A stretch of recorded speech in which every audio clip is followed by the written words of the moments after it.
अस्सलामुअलैकुम। Welcome to mission MBBS for and test lecture. Dear students, आज का जो हमारा लेक्चर है वो है अबाउट ग्लाइऑक्सिसोम्स के बारे में। प्रीवियस लेक्चर में हमने माइक्रोबॉडी से लाइसोसोम्स एंड परऑक्सिसोम्स को डिटेल से स्टडी किया था अलोंग विद एमसीक्यूज। अगर आप लोगों को याद हो, लाइसोसोम्स, परऑक्सिसोम्स एंड ग्लाइऑक्सिसोम्स के दरमियान जो सिमिलरिटी थे या डिफरेंसेस थे वो हम ऑलरेडी पढ़ चुके हैं। आज के लेक्चर में जो हमारा मेन फोकस है वो about function and occurrence of glyoxysomes के बारे में, जो कि हम लेक्चर के अंदर डिटेल से स्टडी करेंगे अलोंग विद एमसीक्यू। तो चलिए स्टार्ट कर लेते हैं ग्लाइऑक्सिसोम्स। लेकिन डियर स्टूडेंट्स, जिस तरह मेरा रूटीन होता है, लेक्चर को स्टार्ट करने से पहले मैं अक्सर कुछ क्वेश्चन पूछता हूँ स्टूडेंट से। अगर आप लोगों को ये क्वेश्चन आता है तो इट्स मीन कि इस टॉपिक्स के बारे में आपको थोड़ा बहुत इंफॉर्मेशन है। लेकिन अगर आप लोगों को ये नहीं आता तो इट्स मीन्स कि आप लोगों ने वीडियो को भी पूरा देखना है और इसके साथ साथ बुक्स को भी रिवाइज कर लेना है। तो चलिए स्टार्ट कर लेते हैं ग्लाइऑक्सिसोम्स के बारे में क्वेश्चनिंग। जो फर्स्ट वन क्वेश्चन है ग्लाइऑक्सिसोम्स के बारे में। ग्लाइऑक्सिसोम्स को हम ग्लाइऑक्सिसोम्स क्यों कहते हैं, इसका रीजन क्या है। नेक्स्ट वन क्वेश्चन ग्लाइऑक्सिसोम्स के बारे में। Glyoxysome occur only in plant cell, why not in animal cell, इसका रीजन क्या है। जो थर्ड वन क्वेश्चन है, जिस तरह हमने यहाँ पे मेंशन किया हुआ है कि ये हमारे पास लिपिड रेड सीड के अंदर होता है। अब चूंकि लिपिड रिच सीड के अंदर होता है तो ये फैटी एसिड को कन्वर्ट कर लेता है कार्बोहाइड्रेट। तो इसके अंदर कौन सा साइकिल इन्वॉल्व होता है।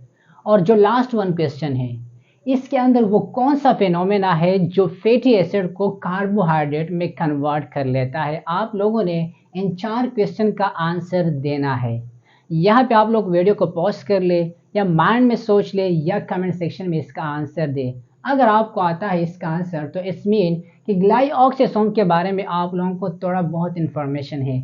लेकिन अगर आपको नहीं आता, कोई बात नहीं, लेक्चर के अंदर ये सारी चीज़ें मैं डिस्कस कर लूँगा, लेकिन वीडियो को भी पूरा देख ले और इसके साथ साथ बॉक्स को भी रिवाइज कर ले। तो चलिए स्टार्ट कर लेते हैं ग्लाइऑक्सिसोम्स को। सबसे पहले हम इसकी डिस्कवरी पे बात कर लेते हैं। जिस तरह हमने लाइसोसोम्स, परऑक्सिसोम और इस तरह स्पिरोसोम्स की डिस्कवरी पे बात की थी, वो कौन से साइंटिस्ट ने किया था। अगर आपको याद हो, लाइसोसोम्स की डी डो 1949, आप लोगों ने ये भी याद कर लेना है। और सेम वही साइंटिस्ट ने परऑक्सिसोम्स को डिस्कवर किया था, लेकिन जो डेट था वो था 1965। इसके बाद ग्लाइकोसोम्स, इसका डिस्कवरी किस साइंटिस्ट ने किया हुआ है, हैरी बीवर ने 1961। आप लोगों ने ये डेट्स वगैरह याद कर लेना है, ठीक है। नेक्स्ट वन जो पॉइंट है वो है साइज। चूंकि ये चीज़ें हमने ऑलरेडी प्रीवियस लेक्चर में डिस्कस किए हुए, हमारा जो मेन फोकस होगा वो फंक्शन पे होगा और इसके साथ साथ जो अकरेंस है वो हम डिटेल से स्टडी कर लेंगे। लेकिन रिवीजन के तौर पर मैं आप लोगों के साथ ये एक बार फिर रिवाइज कर लेता हूँ। अच्छा, साइज की अगर हम बात करें, जिस तरह हमने प्रीवियस लेक्चर लैब परऑक्सिसोम्स के बारे में पढ़ा था कि पी से आता है 0.5, तो 0.5 माइक्रोमीटर किस चीज़ का साइज था, परऑक्सिसोम्स का। तो ग्लाइकोसोम्स के लिए जो साइज है वो क्या है, यहाँ पे मैंने इसके अंदर कुछ डिफरेंसेस लिखे हैं जो कि एमसीक्यूज पॉइंट ऑफ व्यू से आपको थोड़ा बहुत हेल्प देगा। ये जो साइज है एग्जैक्ट तो नहीं, क्योंकि ये मैंने रिसर्च पेपर से उठाया हुआ है। बुक्स के अंदर सिर्फ जो मेंशन है वो लाइसोसोम्स के बारे में मेंशन है और इस तरह परऑक्सिसोम्स, और साथ साथ मैंने ग्लाइकोसोम्स के लिए गूगल से उठाया हुआ है इन्हें रिसर्च पेपर से। साइज के लिहाज से आप लोगों ने किस तरह याद कर लेना है, जो कि एमसीक्यूज पॉइंट ऑफ व्यू से आप लोगों को थोड़ा बहुत हेल्प देगा। अच्छा, लाइसोसोम्स के बारे में हमने डिस्कस किया था, इसका जो साइज था वो किया था 0.5, जो एग्जैक्ट बुक में मेंशन है। लेकिन 0.1 से लेकर 1.2 माइक्रोमीटर तक पॉसिबल है लाइसोसोम्स का, जो कि वेरी कर लेता है सेल टू सेल यानी आर्गन टू आर्गन। ओके, ग्लाइकोसोम्स का जो साइज है वो क्या है, 0.5 से लेकर 1.5 माइक्रोमीटर, ठीक है, या इसके अलावा इससे ज़्यादा भी हो सकता है। कितना है, 0.5 से लेकर 1.5 माइक्रोमीटर या इससे ग्रेटर भी हो सकता है। अच्छा, परऑक्सिसोम्स के लिए हमने जो साइज लिखा था वो क्या था, पी मीन 0.5, ठीक है, एग्जैक्ट 0.5 जो बुक में मेंशन है। लेकिन 0.1 से लेकर 0.5 या 1 माइक्रोमीटर तक पॉसिबल है। ये वेरी कर लेता है आर्गन टू आर्गन। अच्छा, यहाँ पे आप लोगों ने किस तरह याद कर लेना है, जिस तरह यहाँ पे मैंने सीक्वेंस मिलेगा। अगर आप देख ले, सबसे स्मॉलेस्ट क्या है, परऑक्सिसोम सबसे स्मॉलेस्ट। नेक्स्ट वन जो स्मॉलेस्ट है वो क्या है, 0.5 से लेकर 1.5 या 0.1 से लेकर 1.2, तो कौन सा ग्रेटर होगा? तो इट्स मीन कि ये ग्रेटर है, क्योंकि ये इससे और भी बड़ा हो सकता है। तो लाइसोसोम्स हमारे पास सेकंड पे आ जाएगा और इसी तरह ग्लाइकोसोम्स लास्ट में। चूंकि ये इतना इंपॉर्टेंट नहीं, लेकिन फिर भी मैं आप लोगों के साथ थोड़ा बहुत कंसेप्ट शेयर किया। अगर एमसीक्यूज इस तरह कोई भी आ गया तो आप लोग ये भी फिर कर सकते हो। अच्छा, अब हम कुछ जनरल इन्फॉर्मेशन को डिस्कस कर लेते हैं, फिर इसके बाद हम फंक्शन पे आ जाएंगे और लास्ट में इसके जो स्ट्रक्चर है और सिमिलरिटी या डिफरेंसेस है वो भी हम डिस्कस कर लेंगे।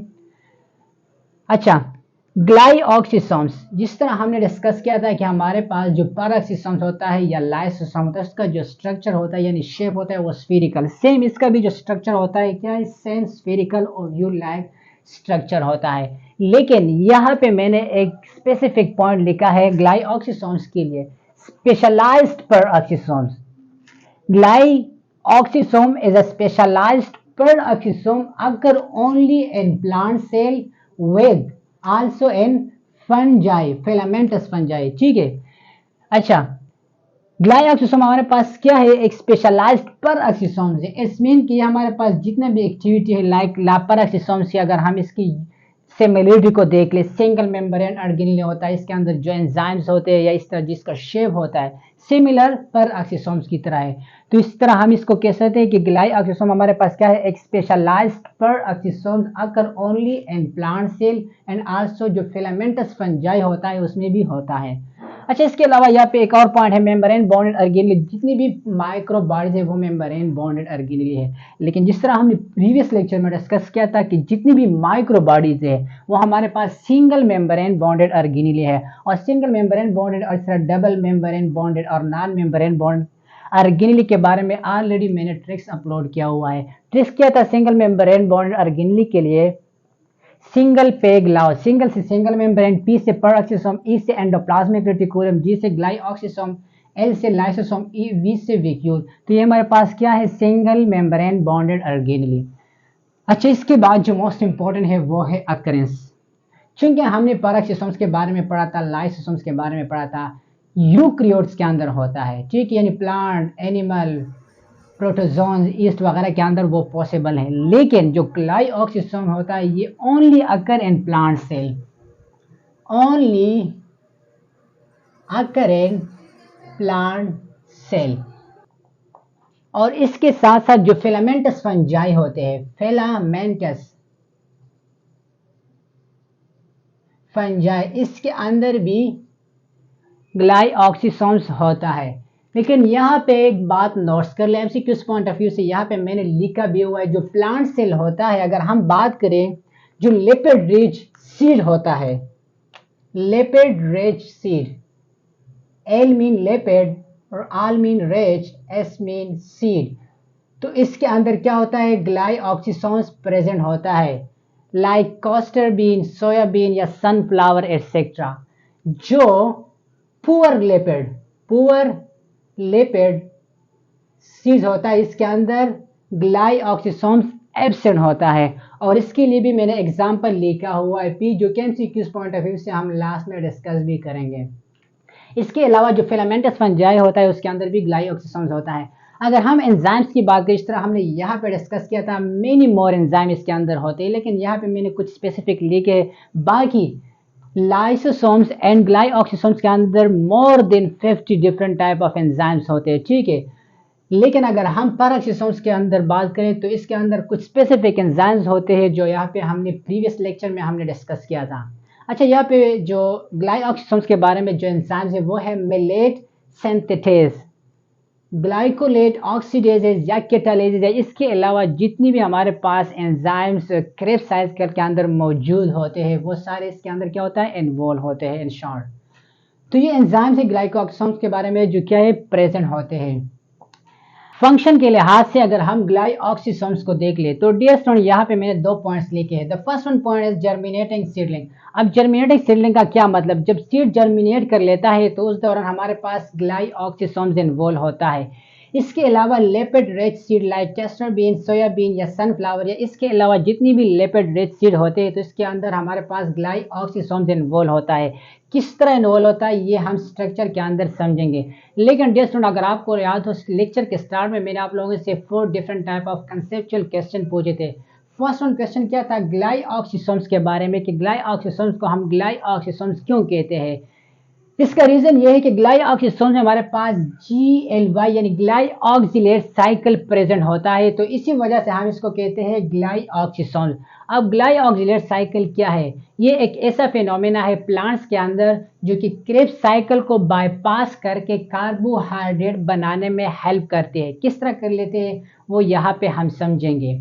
अच्छा, इन शॉर्ट आप लोग इस तरह भी इसको डिफाइन कर ले सकते हो कि जब हम फैट को कन्वर्ट कर लेते हैं with the help of enzyme into carbohydrate, इस साइकिल को हम क्या कहेंगे, ग्लाइऑक्सिलेट साइकिल। अब ये किस तरह होता है, सबसे पहले हम स्टडी कर लेते हैं। जिस तरह यहाँ पे हमने लिखा हुआ है कि लेपिड रिच सीड, इसके अंदर हमारे पास लाइक कैस्टर बीन या सोयाबीन या सनफ्लावर, इसके अंदर लेपिड रिच फॉर्म में होता है, तो इसको हमने कन्वर्ट कर लेना है कार्बोहाइड्रेट में। यहाँ पे मैं एक और क्वेश्चन भी आप लोगों से पूछ सकता हूँ। स्टार्च से कार्बोहाइड्रेट बनाना बहुत आसान होता है, लेकिन अगर हमने प्रोटीन से कार्बोहाइड्रेट बनाना है या फैट से कार्बोहाइड्रेट बनाना है तो ये बहुत मुश्किल काम है प्लांट्स के लिए। तो प्लांट्स क्या कर लेता है, ग्लाइऑक्सिलेट साइकिल की मदद से और डिफरेंट एंजाइम्स की मदद से क्या कर लेता है, फैट्स को या प्रोटीन इस तरह को कन्वर्ट कर लेता है कार्बोहाइड्रेट्स को। अच्छा, यहाँ पे एक और क्वेश्चन भी मैंने पूछा था, वो भी मैं यहाँ पे आप लोगों के साथ एक्सप्लेन कर लेता हूँ, क्योंकि लास्ट में हम पे एमसीक्यूज को डिस्कस कर लेंगे। क्वेश्चन क्या था, हमने कहा था कि हमारे पास जो इसकी अकरेंस है only in plant cell, why not in animal cell. Animal cell के अंदर क्यों नहीं होता है, इसका रीज़न ये है चूंकि एनिमल बाहर एनवायरनमेंट से क्या लेता है, प्रोटीन भी लेता है, कार्बोहाइड्रेट भी लेता है और इस तरह फैट भी लेता है।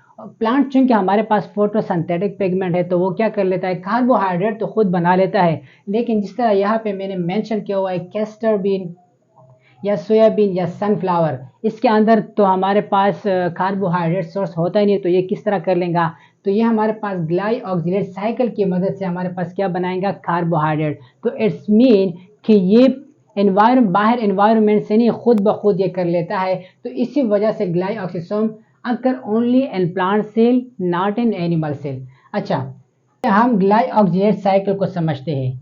ये हमारे पास क्या है, एक ग्लाइऑक्सिलेट साइकिल। अगर आप लोगों ने पढ़ा होगा बायो एनर्जेटिक चैप्टर में क्रेब्स साइकिल, अगर नहीं पढ़ा है इंशाल्लाह नेक्स्ट लेक्चर में हम बायो एनर्जेटिक को भी डिटेल से पढ़ेंगे। क्रेब्स साइकिल के अंदर क्या होता है, ऑक्सिलो एसीटेट कन्वर्ट होता है सेट्रेट, इस तरह सेट्रेट आइसोसेट्रेट पेर सक्सिनेट या ग्लाइऑक्सिलेट, और इस तरह फ्यूमेरेट पेर मेलेट। यहाँ पे हमारे पास एक फैटी एसिड होता है, और फैटी एसिड क्या होता है, एसिटाइल CoA। अब ये एसिटाइल CoA या तो डायरेक्टली कन्वर्ट होता है या कंबाइन होता है किस चीज के साथ, सेट्रेट, और फिर सेट्रेट क्या कर लेता है, कन्वर्ट कर लेता है आइसोसेट्रेट पिस्ता सिक्सिनेट या ग्लाइऑक्सिलेट फिर फ्यूमेरेट और फिर मेलेट, और यहाँ से फिर मेलेट से के बाद हमारे पास किस में आता है, ऑक्जेलो एसीटेट। ऑक्जेलो एसीटेट में जब आता है तो यहाँ पे जब ऑक्जेलो एसीटेट के इंक्रीज आता है, यानी जब बढ़ जाता है ऑक्जेलो एसीटेट, तो यहाँ पे एक फेनोमेना आकर होता है, और वो फेनोमेना कौन सा है, वो है ग्लूकोनियोजेनेसिस। अब ग्लूकोनियोजेनेसिस क्या है वो यहाँ पे हम समझेंगे। अच्छा, इसके अलावा जो एसिटाइल कोएंजाइम होता है या वो कभी कभी डायरेक्टली मिलेट के साथ भी क्या होता है, कंबाइन होता है, तो मिलेट क्या कर लेता है, डायरेक्टली ऑक्सिलो एसीटेट में कन्वर्ट कर लेता है, और फिर ऑक्सिलो एसीटेट के जब इंक्रीज होता है यानी ये बढ़ता है तो फिर ये क्या होता है, इसके दौरान हमारे पास एक फिनोमेना आकर होता है, और फिनोमेना क्या है, ग्लाइकोनियोजेनेसिस।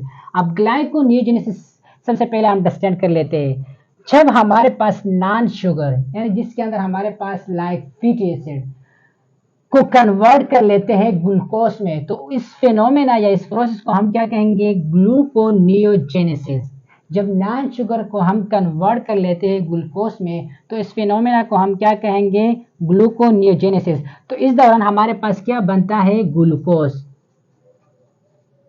तो ये सारा का सारा किसने किया, ग्लाइऑक्सिलेट साइकिल ने। चूंकि हमें लास्ट कैन प्रोडक्ट क्या चाहिए, ग्लूकोज यानी कार्बोहाइड्रेट, जो कि लिपिड रिच सीड के लिए वो ज़रूरी है। इसकी जर्मिनेटिंग के लिए जो जर्मिनेटिंग सीडलिंग होते हैं उसके लिए ज़रूरी है कि हमारे पास क्या आ जाए, कार्बोहाइड्रेट। चूँकि हमारे पास जो कार्बोहाइड्रेट होता है, जिस तरह मेरे क्वेश्चन में आप लोगों से पूछा था कि प्लांट्स तो हमारे पास फैटी एसिड कन्वर्ट कर लेता है किस चीज़ में, कार्बोहाइड्रेट, और वो बाहर से नहीं कर लेता है, वो खुद ब खुद कर लेता है with the help of glyoxysomes and many enzymes. तो इसी वजह से हमने पहले क्या किया, फैटी एसिड को कन्वर्ट कर लिया कार्बोहाइड्रेट में with the help of glyoxylate cycle and many enzymes. अच्छा, और एक फिनोमेना आकर होता है जिसको हमने स्टडी भी किया, वो क्या है, ग्लूकोनियोजेनेसिस। अच्छा, ये सीड के अंदर किस तरह होता है, फॉर एग्जांपल लेट सपोज ये हमारे पास एक सीड है, ये क्या है, एक सीड है, ठीक है,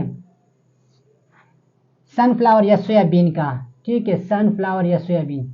अब ये जब जर्मिनेट कर लेता है, ठीक है, तो इसके अंदर हमारे पास चूंकि कार्बोहाइड्रेट प्रेजेंट नहीं होता है, और कार्बोहाइड्रेट से पहले हमारे पास क्या है, एनर्जी है, ठीक है, ये क्या है, एक एनर्जी है जो कि ग्रोथ के लिए जरूरी है। अब जो लिपिड रिच सीड होता है उसके अंदर हमारे पास कार्बोहाइड्रेट होता नहीं है, तो इसके अंदर हमारे पास क्या होता है, लाइक लिपिड, तो फैटी एसिड होता है वो कन्वर्ट होता है कार्बोहाइड्रेट में, कौन कर लेता है, ग्लाइऑक्सिलेट साइकिल। और एक फेनोमेना होता है जिसको कहते हैं ग्लूकोनियोजेनेसिस, जो केमिस्ट्री पॉइंट ऑफ व्यू से इंपॉर्टेंट, लास्ट में हम डिस्कस कर लेंगे। अच्छा, हमारे पास यहाँ पे फॉर एग्जांपल कार्बोहाइड्रेट आ गया। अब ये कार्बोहाइड्रेट क्या कर लेगा, इस सीड को ग्रो कर लेगा, ठीक है। अब जब ये ग्रो करना स्टार्ट करेगा तो इसके अंदर हमारे पास क्या आ जाएगा, कार्बोहाइड्रेट, यानी जब ये जमीन से बाहर निकलना स्टार्ट करेगा, क्योंकि हमने पढ़ा है प्लांट्स जब ग्रो करना स्टार्ट होता है उसके अंदर खुद ब खुद कार्बोहाइड्रेट बनना स्टार्ट होता है with the help of sunlight and many process photosynthesis like, ठीक है, के लिहाज से ग्लाइऑक्सिसोम्स। अब जैसे हम चलते हैं स्फीरोसोम्स की तरफ। स्फीरोसोम क्या चीज है, ये भी हमारे पास प्लांट लाइसोसोम है, ठीक है, यूनिट मेम्ब्रेन बॉन्डेड ऑर्गेनेली है, और इसका जो शेप है वो क्या है, स्फीरिकल बॉडीज। नेक्स्ट पॉइंट क्या है स्फीरोसोम्स के बारे में, ये टेक पार्ट स्टोरेज में हिस्सा लेता है, और इसके अलावा ये सिंथेसिस ऑफ फैट्स कर लेता है। और ये कहाँ पे पाया जाता है, found in endosperm of oil seeds, found in endosperm of oil seed. और लास्ट वन इसका जो पॉइंट वो है एंजाइम, इसके अंदर हमारे पास जितनी भी हाइड्रोलिटिक एंजाइम है वो स्फीरोसोम्स के अंदर इन्वॉल्व होते हैं। अच्छा, ये चीज़ें सारे के सारे मैंने प्रीवियस लेक्चर में भी डिस्कस किया था, लेकिन रिवीजन के तौर पे फिर एक बार आप लोगों के साथ रिवाइज कर लेता हूँ। आप लोगों ने क्या कर लेना है, सबसे पहले इसकी जो सिमिलरिटी है वो याद कर लेना है, इसके बाद डिफरेंसेस। सिमिलरिटी क्या है, ये हमारे पास क्या है, single membrane bonded organelle, peroxisome single membrane, इस तरह ग्लाइऑक्सिसोम ये का सारा सिंगल मेम्ब्रेन बॉन्डेड ऑर्गेनेली है। एंजाइम के लिहाज से अगर इसको देख ले तो मेनी मोर एंजाइम इसके अंदर इन्वॉल्व होते हैं, मोर देन 50। इस तरह अगर हम पैरासिसोम्स की बात करें तो इसके अंदर हमारे पास कुछ स्पेसिफिक एंजाइम इन्वॉल्व होते हैं, और इस तरह ग्लाइऑक्सिसोम्स के अंदर भी हमारे पास एंजाइम इन्वॉल्व होते हैं। इसका बॉडी भी स्फीरिकल है, पैरासिसोम का भी स्फीरिकल है, ग्लाइऑक्सिसोम्स का, इस तरह स्फीरोसोम्स का भी स्फीरिकल है, इसके अंदर भी एंजाइम्स प्रेजेंट होते हैं, और इसका भी membrane single membrane bond organelle है। तो ये था इन चारों का सिमिलरिटी। अब डिफरेंसेस क्या है, जो फर्स्ट वन डिफरेंसेस है, लाइसोसोम ये यूकैरियोट्स के अंदर अकरेंस का होता है। पैराक्सिसोम जितनी भी यूकैरियोट है, पैराक्सिसोम इसका भी यूकैरियोट के अंदर अकरेंस होता है। और इसके अलावा जो ग्लाइऑक्सिसोम है ओनली इन प्लांट सेल या जो फिलामेंटस फंजाई होता है इसके अंदर इसका क्या होता है, अकरेंस। ये आप लोगों ने ये डिफरेंस याद कर लेना है। नेक्स्ट वन, इसके अंदर मेनी मोर एंजाइम्स प्रेजेंट, तो जितनी भी हाइड्रोलिटिक एंजाइम्स है वो हमारे पास लाइसोसोम्स के अंदर प्रेजेंट होते हैं। अगर हम स्पेसिफिकली पैराक्सिसोम्स की बात करें, इसके अंदर पीजीसी मैंने टेक्स्ट भी बताया था, Punjab group of college, peroxisomes glycolic acid oxidase, और सी हमारे पास क्या आता है, कैटालिसिस। और इस तरह अगर हम ग्लाइऑक्सिसोम्स की बात करें तो इसके अंदर मेनी मोर एंजाइम्स, लेकिन यहाँ पे मैंने कुछ मेंशन भी किए हैं। अच्छा, इसके अलावा इसके अगर हम बात करें तो इसका जो ओरिजिनेशन है वो गल्जी बॉडी से है, लाइसोसोम्स का एमसीक्यू पॉइंट ऑफ व्यू से, पैराक्सिसोम्स का एंडोप्लाज्मिक रेटिकुलम, और इस तरह ग्लाइऑक्सिसोम्स का ये भी एंडोप्लाज्मिक रेटिकुलम से इसका ओरिजिनेशन है। फिर आप लोगों ने इसके फंक्शन भी याद कर लेने हैं, इसका ऑलरेडी मैंने डिटेल लेक्चर दिया हुआ है। पैराक्सिसोम्स की अगर हम बात करें, photo respiration, beta oxidation of fatty acid, ये भी हमने डिस्कस किया था। आज के लेक्चर में हमने यहाँ पे क्या germinated cell lipid rich seed के अंदर इसकी क्या है, फंक्शन है, तो आप लोगों ने ये यहाँ पे लिखना है। तो ये था कुछ शॉर्ट लेक्चर अबाउट ग्लाइऑक्सिसोम्स के बारे में। डियर स्टूडेंट, यहाँ पे मैं आप लोगों के साथ कुछ इंपॉर्टेंट एमसीक्यू शेयर करने जा रहा हूँ जो आप लोगों ने इसका आंसर देना है। ओके, जो फर्स्ट वन एमसीक्यूज है glyoxysomes present and dash endosperm of castor bean, endosperm of wheat या root hair. Option number D, none of this. तो इसका करेक्ट ऑप्शन आप लोगों ने देना है, क्योंकि ऑलरेडी मैंने लेक्चर के अंदर आप लोगों के साथ डिस्कस किया। अच्छा, नेक्स्ट वन जो एमसीक्यूज पॉसिबल है ग्लाइऑक्सिसोम्स के बारे में, वो क्या है? Function of glyoxysome is dash, protein metabolism, fat metabolism, carbohydrate metabolism, and option number D, none of this. तो इसका जो करेक्ट ऑप्शन है वो भी आप लोगों ने देना है कमेंट सेक्शन में। इसके अलावा अगर हम बात करें ग्लाइऑक्सिलेट साइकिल के जो इन प्रोडक्ट है वो क्या है? एसिटाइल CoA, प्रोटीन या फैट्स या ऑल ऑफ दिस। तो इसका भी आप लोगों ने करेक्ट ऑप्शन देना है। अच्छा, इसके अलावा इसके अंदर किस तरह एमसीक्यूज पॉसिबल है? जिस तरह हमने फंक्शन के लिहाज से स्टडी किया, जितनी भी लिपिड रिच सीड होते हैं इसके अंदर क्या इन्वॉल्व होता है? ग्लाइऑक्सिसोम। अच्छा, इसके अलावा जो नेक्स्ट वन एमसीक्यूज पॉसिबल है वो किस तरह पॉसिबल है कि glyoxylate cycle occur in dash microbody, lysosomes, peroxisome, glycosome या ऑल ऑफ दिस। तो करेक्ट ऑप्शन इसका भी आप लोगों ने देना है। अच्छा, नेक्स्ट वन एमसीक्यूज साइज के लिहाज से, जिस तरह मैंने लेक्चर के स्टार्ट में आप लोगों के साथ डिस्कस किया। अच्छा, यहाँ पे मैंने एक फेनोमेना लिखा हुआ है, दो फेनोमेना है। जब हम नॉन शुगर यानी फैटी एसिड को कन्वर्ट कर लेता है कार्बोहाइड्रेट, तो इस फेनोमेना को या इस प्रोसेस को हम क्या कहेंगे? ग्लूकोनियोजेनेसिस। ठीक है, किस पॉइंट ऑफ व्यू से ये आप लोगों ने याद कर लेना है। यहाँ पे एक और फेनोमेना भी लिखा हुआ है कि आप लोग कंफ्यूज ना हो जाए। जब ग्लाइकोजन को कन्वर्ट कर लेता है ग्लूकोज में, तो फिर इस फेनोमेना को हम क्या कहेंगे? ग्लाइकोजिनोलाइसिस। ग्लाइकोजिनोलाइसिस, ठीक है। जब ग्लूकोज की फॉर्मेशन होता है with the help of glycogen, यानी जब ग्लाइकोजन ब्रेक डाउन होता है ग्लूकोज में, तो इस फिनोमेना को हम क्या कहेंगे? ग्लूकोजिनोलाइसिस। ठीक है, आप लोगों को एमसीक्यूज में दे सकता है जब हम ग्लाइकोजन को ब्रेक डाउन कर लेता है ग्लूकोज में, तो उस दौरान हमारे पास कौन सा फिनोमेना होता है? ग्लूकोजिनोलाइसिस या ग्लाइकोजिनोलाइसिस या ग्लूकोजिनोलाइसिस या ऑल ऑफ दिस। तो आप लोगों ने इसका भी करेक्ट ऑप्शन देना है। अच्छा, इसके अलावा माइक्रोबॉडी के बारे में ऑलरेडी मैंने डिस्कस किया था। ये एमसीक्यूज में मैंने आप लोगों के साथ प्रीवियस लेक्चर में डिस्कस किया था कि हमारे पास जो स्मॉलेस्ट सेल ऑर्गेनेल है वो राइबोसोम्स है। अगर स्मॉलेस्ट मेम्ब्रेन बॉडी ऑर्गेनेल के बारे में पूछे थे तो वो है पेरोक्सिसोम्स। ठीक है, तो ये था आज का लेक्चर। इंशाल्लाह नेक्स्ट लेक्चर में हम डिस्कस कर लेंगे वैक्यूल के बारे में। लेकिन स्टूडेंट, अगर आप लोगों को इसमें कोई भी कन्फ्यूज़न है तो आप लोग कमेंट सेक्शन में पूछ सकते हैं, या डायरेक्टली आप लोग फेसबुक की पेज के थ्रू